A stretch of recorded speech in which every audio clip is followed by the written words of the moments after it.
muribuka ivyo yakoze bahurana na equipe yitwa Interemira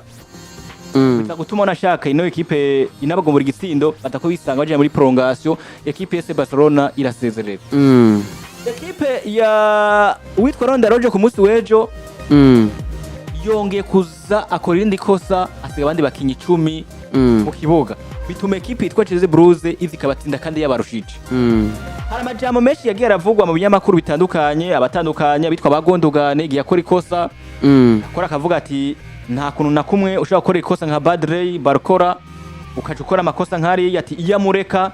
ati nta nuwuzi ko yashobora gutsinda igitsina nta gitsinda hari witwa Ter Stegen ushobora gukora umupira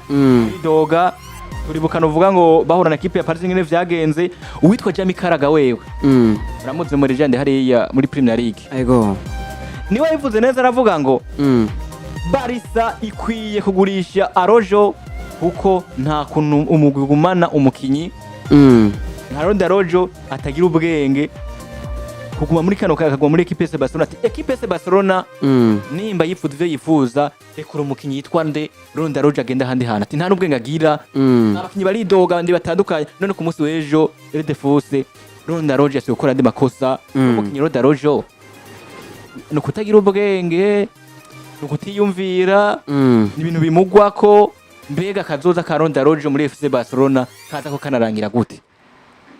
novuga ati nitwo vyita yuko ari kutagira ubwenge canke ari amakosa mugwako ca uriko uraraba ibintu asanzwe agenda akora akuntu asanzwe yitwara novuga ati benshi vyagiye bibatangaza ati mbega Ronald Araujo nibiki bimufatiye ageze muri Ligue des Champions ataba yahababutse ingene gupanika ari n'umuntu panika ari ugasanga rero ni ibintu benshi bavuga ati none umuhungu nibiki bimufata yashitse muri Ligue des Champions benshi banagiye banavuga ati namba yo bakora vya bintu byo gupariya ariko abandi ugasanga ukavuga ati ngurya ngo nta mahera gikeneye ntaki ariko uri kuraraba amakosa asanzwe mushikira yari muri Ligue des Champions usanga nyene abiwe ari ibintu bitameze neza uko uri kuraraba amakarto aronka ubona ko hari naho usanga yakoze ikosa ritari rikenewe ugasanga ikosa yakoze byukurura karaba ukavuga ati iri kosa ahantu nawe ntiyari kurikora rero navuga ati wo bita Ronald Araujo ugiye kuraba kazoza kiwe imigwi ya FC Barcelona canke yindi migwi bikomakomeye cyane uraba ko nyene hariho ibintu usanga uri kurakorayo usanga bigiye bigutakariza icizere kuzaba kugirira icizere ugasanga bikwiciye kariyeri yawe bivanye n'amakosa yahawe ugiye urakora tunavuga ati nk'akarorero twarabonye umukinyi wo bita Raul Asensio muri Real Madrid yatakaza n'ikibanza ku ikosa yakoze gusa hariho dukosa wasanga agiye arakora bakavuga ati umuhungu ibintu yakoze ugaci usanga rero agiye aratakaza ikibanza bivanye n'amakosa usanga umuntu yagiye arakora ugasanga bikwiciye muri make kariyeri yawe Houston tuva kwitwa Ronda Rojo arakano woshaka kuba wongera ko kuvyo yarayongereye gukorera equipe ya Barcelona akabakora ico bitwa amabara akabasiga abandi bari ku rugamba bamwe bariko ni yashi sigara yatemba umwe yiruka ari kuri nimero ndwi yiruka ari yinduka hagati nigeze ko ndanabona wanashaka no witwa Afrika yavye akora ibintu aravuga ngo reka nkore remplacement nigeze kuba mbona Andre Kisesena ari mu kibuga Eric Gas ari mu kibuga barasora bakira ravuga ati no munsi dufate abandi bakinyi bakina hagati binyuma tuzibire kuko rero equipe yitwa Chelsea Blues yatwica tumara atwica tuguma dukinisha bakinyi tutako tukinisha bakino urasohoye Lamine Yamal urasohoye novuga ngo uno Firmino Lopez nyine ngo banamusohoye basora amazina novuga ngo atandukanye kugira ngo barabe ko gukora zibira nka FC Barcelona igeze ku rwego rwo kuzibira ntabwo yari kukwataka ego rero Houston sinzi ico Ronda Rojo akantu woshobora kubimuvuga ico je no sa nkushikiriza kubijanye n'ivyo Ronald Araujo maze igihe karakorera umugwi wa FC Barcelona kandi kanatse ndoje kwabiraba ni ibintu akunze kuba akora kuri ku magara rendezvous yonyene novuga ati Ronald Araujo akwiriye gutegurwa psychologiquement kubera yuko n'umuntu atazi kugerageza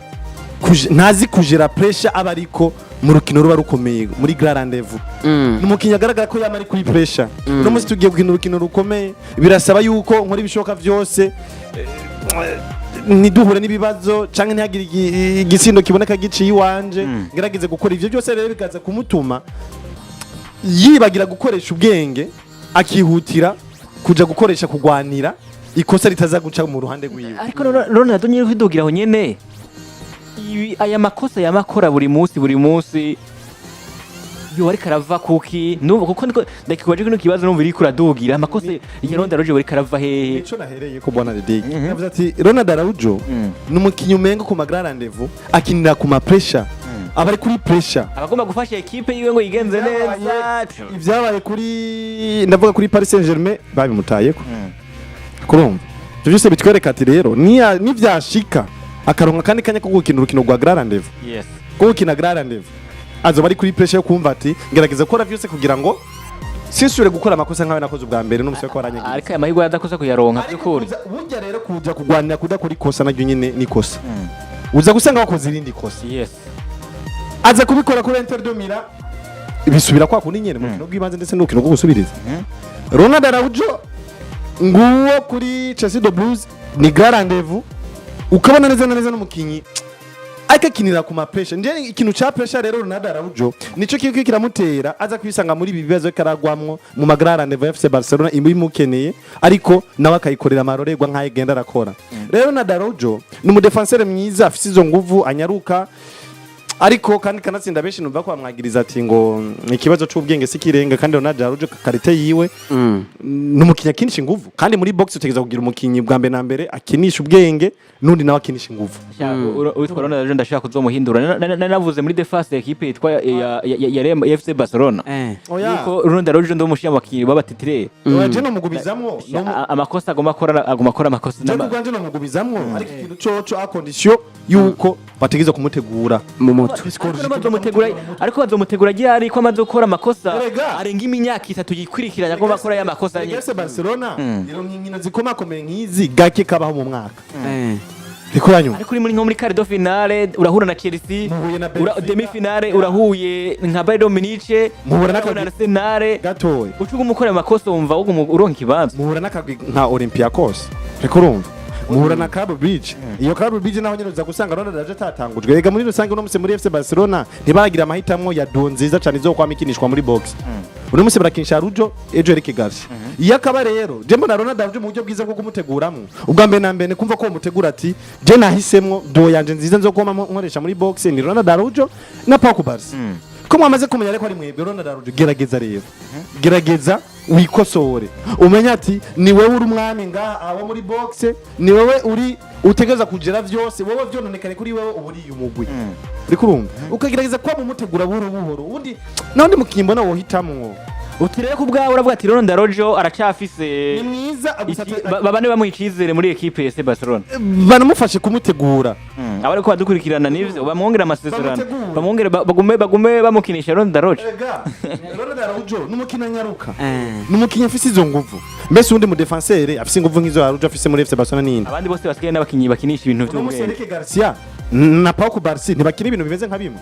ese ejo nibahura na defense ya Erling Brot Haaland nindazo mufata Haaland Mbappe urubona yabagize siko nibahura na equipe ifise ibikinyi ifise gabari nka Dumfries nka Thuram Serugirasi nindazo Eric Garcia na Kubarsi bazobafata remba mbona yuko Ronaldo Araujo numukinyi asabwa gutegurwa mu buryo bwose bushoboka uri kurumva niko umutegura no mu mutwe ubundi n'umukinyi mwiza Araujo anyaruka afise izo nguvu rero birasaba yuko FC Barcelona bategeza kumutegura mu mutwe kuko naho mu defenseur bafise nimo kwizera Eric Garcia na Kubarsi ngwazo kufasha gutwara UEFA Champions League jamais ico ni gishoboka Kubarsi na Garcia no gufasha gutwara Champions League ejo muzohura na ba Harry Kane muzohura na ba Mikel Olise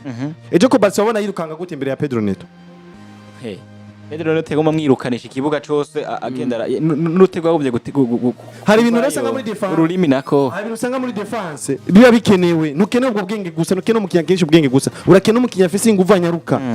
rero na Araujo ibyo bintu arabifise ariko nakano gato yagusaba bisabwa yuko mumenyereza yo mutegura mu mutwe kandi kanatsinda agahitamo akagira amahitamo ati nimba mfise nzokoresha muri box abakinyi bagira kuri babiri hitamo nimba ati namaze guhitamwo Araujo na kubarsi Eric Garcia nazo mu backup kanatsinda arashobora kuza gahingikwa kuri bitatu canke kuri bibiri akaza kakina neza canke hagati mu kibuga akaza gakina neza rero navuga ati muri rusange rero Ronaldo Araujo umukinyi mwiza afise ibisabwa muri defense uretse yuko ari tumwe mu dukosa akigenderako bisabwa yuko ivyo byose ni akazi kumumenyeza bisabwa ko amutegura mu mutwe kandi akamuha n'ico cizera akamwereka ati wowe ni umukinyi ni post utegeza kuyigwanira wiga ku munsi ukuntu utegeza kuguma uduza urugero rwawe nuko kabisa n'uwitwa Ronaldo Araujo yaraye akoze novuga ngo ikosa giwe ryo ku munsi w'ejo rituma rinamuhesha novuga ngo ni karata itukura bituma asiga abandi bakina uvuga ngo bagenzi wiwe bisigara bariko barakina badakwiye ariko tuva ku ruhande rwa equipe ya FC Barcelona imbere yuko tuza ko tujana mu nkino uvuga ngo zitandukanye kuko hari ama affiche ateye ubwoba kuno munsi equipe za Real Madrid ziza ko zirakina ama equipe ya Arsenal ndandukanye zabaye badako mu kibuga ariko reka mubanze munyemerere turaye ku rundi rukino vuga ko koraba ku mugoroba w'ejo equipe itwa Manchester City ya Pepe Guardiola novuga ngo nayo kuyibana ngo Etihad Stadium mu rukino vuga nabo gakora hagarikirwa n'umuhagarikizi azi ku izina rya uravye izina novuga ngo umuhagarikizi asanzwe karakana n'umukinyi n'umuhagarikizi witwa Joe Pinio witwa Thiago novuga ngo Martins nayo novuga ngo yari muri VAR mu kandi rukino ko stade na Stade Etihad Stadium equipe ya Manchester City iza itsindwa nino equipe ya Bayer Leverkusen ibitsindo bibiri ku busa ibitsindo vyatsinzwe n'abantu bakinyi batandukanye umunota novuga ngo wa 73 witwa Grimaldo baramuza uyu no kwa Zabi Alonso yarahari asiga igitsindo ku pass witwa Kofan mu gihe ku munota 54 witwa Patrick Chiki atagutsinda ku pass witwa Ibrahim Manza ibice 56 ku ruhande rwa Manchester City ibice 44 ku ruhande rwa equipe ya Bayer Leverkusen abakinyi bari batangwe ku mpande zose ariho hantu nagomba ncinde nandogira hanakomeye gusumba handi Pepe Guardiola yaravuye muri championnat ya Premier League atigenjeje neza akubiswe n'ikipe ya Newcastle araje muri Champions League ashiyahura na Bayer Leverkusen atanguza abakinyi biwe umukenyi wa riba bane batatu nko bisanzwe migori hari mwitwa James Trafford John Stones muri defense Nathan Ake amakuri kabiri witwa Kusanov Light Ainuri ku ruhande rwo kurindi ruhande Rico Lewis Nico Gonzalez Tijere Girande batakisha witwa Oscar Bob Omar Marmouche na Savinho ku ruhande rwa kuno meza wa Bayer Leverkusen zikuzagiye Gasper Hujramand migori hari mwitwa Mark Frecken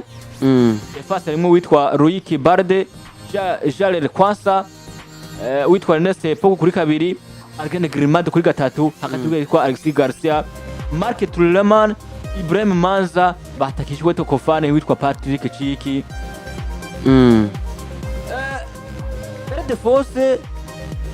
equipe yitwa Manchester City warivuze neza uravuga ngo